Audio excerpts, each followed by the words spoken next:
Hi, Wrestling Doctor here. This is the Wrestling Doctor's prescription page, and this is vlog number 3. I'd like to sit down today and talk with you guys. Most of the time I come here and I talk to the wrestlers. Some of the fans come and watch, and I hope they enjoy it. But basically what I've really tried to do is work with the wrestlers and help them. Today we're going to be talking about longevity in your wrestling career. It's kind of important. You don't want to be a flash in the pan, come into the business, wind up getting yourself hurt, having to leave the business, worse, losing interest, not being able to get further in the business, discouraged, and quit. I don't want to see anybody do that. You know, the wrestling business is the greatest business in the world. It is something that once you get into, you almost can't stop.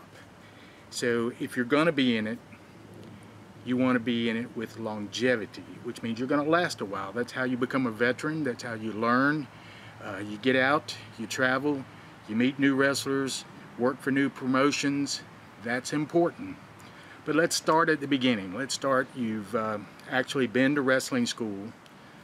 Say your trainers now have helped you get booked in a few shows, and you're actually going to shows, being booked, and you're learning, you know, which I always say the wrestling business is like any other business. It's like any other job.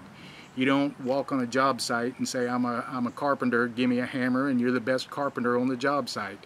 It doesn't work that way in any job. It especially does not work that way in wrestling. It takes a while to learn the business. There is so much about this business you can never learn it all. I learned today. You never stop learning because the business always keeps changing and expanding, and so in the business with longevity, you have to look at it like it's something that's going to be there forever with you. And it should be. And you should be learning and training and doing everything you can to get better every single day. With longevity, let's talk about your working. You need to think about some things that will help you continue in this business for a while. Let's talk about your health. You know, there's a lot of guys in the business, especially in the old days, that smoked cigarettes, drank, ate whatever they want. It was rampant with fat, overweight guys that were just not in great shape. Today I see changes, and I see changes in workers, good workers. Now, you can still go on YouTube and see some of these wrestling promotions that have guys that are just grossly overweight. They're not able to really do much. I always call them dancing bears. They can kick and punch and, you know, drop an elbow, run into a corner and hit a corner, you know, but, you know, that's not who I'm speaking to. To those people I say, please work on getting in shape. You'll get better. As you drop weight, you'll be more active in the ring. You'll increase knowledge of wrestling, ability of being able to do new moves. You'll also increase your stamina, which is so important in the ring. But let me get back to the guys that are actually working now. Okay, eat right. You know, you need to think about that. The nutrition you take in is important to you. You just can't go to McDonald's 3 times a day. You just really can't. When you're traveling down the road, it is so easy just to pull in McDonald's or to stop at Denny's or Taco Bell or something. But you really got to think about what this is going to do if it's a continued thing day in and day out. You want to eat well when you can at home. You want to take vitamins. You want to get to the gym and keep your body in shape. That's just as important as anything in the wrestling business, is taking care of your body. I've explained things to the younger guys. What they are doing in wrestling today is so much better than what old-timers did back in the day, because they are doing so much more athletic moves. And with these athletic moves becomes dangers of injuries. So if your body's in better shape, you have a better chance of coming back from injuries. If you eat correctly, you have a better chance of coming back from injuries by your body feeding itself and taking care of itself. It's very important. geez, I don't want to sound like Hulk Hogan, take your vitamins, drink your milk, and say your prayers, you know, but there is a certain truth to that. You know, think about your body, take care of your body. That's what's going to carry you in this business. You see guys in the business that work really hard in the gym, and you notice that they are better wrestlers. Now, I'm not talking about bodybuilding muscle guys. That's not what I'm talking about. Athletes. There are some bodybuilding muscle guys who are great wrestlers. I'm not condemning that. If that works for you and you get in shape and you are a power wrestler and that's what you have intended to do, that is great. You are in the gym, you're working out. You're going to watch what you eat. You're going to watch what you do. A lot of guys like to visit the bar after the show, and I don't want it. You know, that's a great thing if that's what you want to do. Get with the guys, have a few beers, and enjoy yourself. It becomes a problem, like anyone would have a problem, if it's every single day, every single night. So what you want to do is limit yourself. Think about this vessel that you have, that you are putting it through hell out there in the ring, that it only has so much it can withstand. It's your job to take care of it. So longevity in the business means taking care of your body. I'm 60 years old. I'm still going to the gym. I've been going to the gym since I was 11. Now, I had off times. I was injured, had a broken ankle. I've had back surgery. I've got just had an MRI on my neck, a possible scheduled neck surgery. So there's times you're going to be out. So what you want to do is take care of yourself while you can, when you're in your 20s, when you're in your 30s, when you're in your 40s, even into your 50s and 60s. So think about that. Think about that your business is not going to be finished in 2 or 3 years. If you're 25 years old and you're taking 15 extensive bumps in the ring every single night, what is this going to do, and what can you do to help your body get over the pain and the rebuilding of the muscles and replacing your stamina. A lot of guys are working night after night, and you got to think about that. So I don't really encourage running on hard ground like the streets or something. I do encourage working in the gym on the bicycles or the treadmills, because you're putting a lot of stress on your knees, hips, and ankles. And if you follow some of the older wrestlers, you know about replacement knees, hips, and ankles. So just keep that in mind.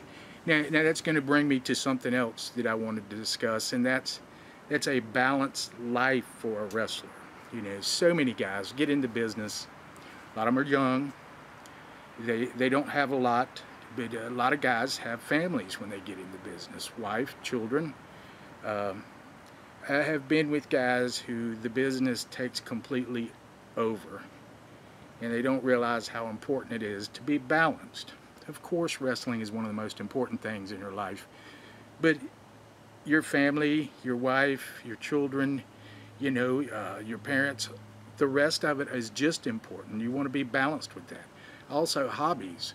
You know, some people, wrestling is their hobby. It's 100%. They have nothing else. Well, you know what? It's not that bad to being able to take a little time off. Not 6 months. I'm not saying take a vacation. I'm saying just have something else that you're interested in to balance yourself out. It's the same way when I was just speaking about nutrition and what you're eating. You have a balanced meal. You've heard of that. Well, how about balance your life out? Wrestling is important. For some guys, it's what they do on the weekends. For some guys, it's what they do 5, 6, 7 days a week. So it's almost impossible to balance that much. But if you are in the indies and you're being booked, you have time to spend with your family. I saw guys lose their family, get a divorce, not see their kids. I've seen guys lose their jobs for working in the indies and making very little money and giving up a good job. A future, a pension is just as important. Of course, we all want to make it to the big time. I wanted to make it to the big time where you make big money, you know, but I just wrote this today on a Facebook site about how many guys in Florida, and I'm just going to talk about Florida. I think there's about 2,000, and this is just a rough estimate, 2,000 workers in the state of Florida. And I say workers, not wrestlers, because there's a lot of guys that claim to be wrestlers, but let's talk about workers. About 2,000, roughly.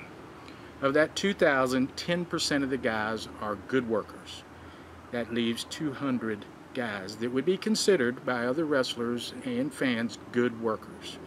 I know there's a lot of fan favorites out there, but I'm talking about good workers. Of the 200 good workers, 10% of that have a chance to move up, to make some money, and get into bigger shows. That's 20 workers. In the whole state, 20 workers. Now, not forever, this will change. 20 workers right now, within 6 months, it could vary up. Some new guys come in, some of the guys get injured, lose. It's roughly 20 guys can make money in the business. So think about that. You know, don't give up a $75,000 job, career that has a pension, and just because you're going to make a small amount of money on Saturday night traveling up to a show. You know, wait, balance your career. Right? And we're speaking of careers, so let's talk about egos. I spoke with a gentleman this morning, and it came up about egos. And of course, that's one of my pet peeves is I don't understand how anybody will not use YouTube as if it was a college course to get better by watching other people. Why do wrestlers today not have notebooks? Some do. I've met guys that have notebooks and they actually sit down and they look at this as if it was a college course.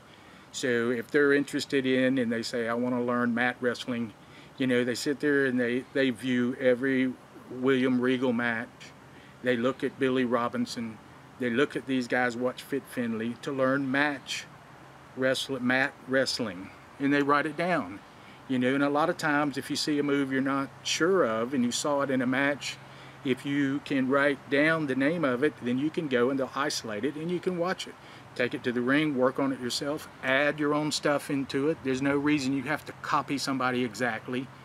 You see a move, add your own stuff to it to make it yours and make yourself better. It's a way to make yourself better every day by doing your homework. That's important. I don't understand people that don't think they have to do that.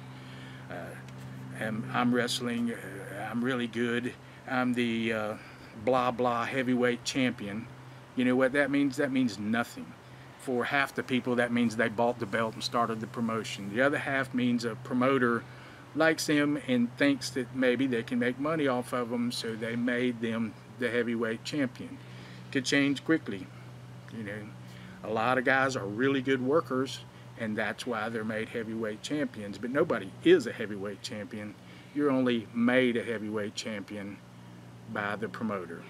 So let me tell you something to watch. I want you guys to learn about angles. So I want you to watch the most hated angle in Memphis wrestling. Make that the most heated TV angle in Memphis wrestling. Watch it. Tojo Yamamoto, Lance Russell make this great. Go to YouTube, most heated TV angle in Memphis wrestling. Look it up. It's under Memphis wrestling, most heated TV angle. You're going to see something that will actually entertain you and amaze you at how they took these fans up and down and up and down. All right, that's enough today. So this is the Wrestling Doctor from Pro Wrestling Extra. This is the Doctor's Prescription Vlog. Thanks.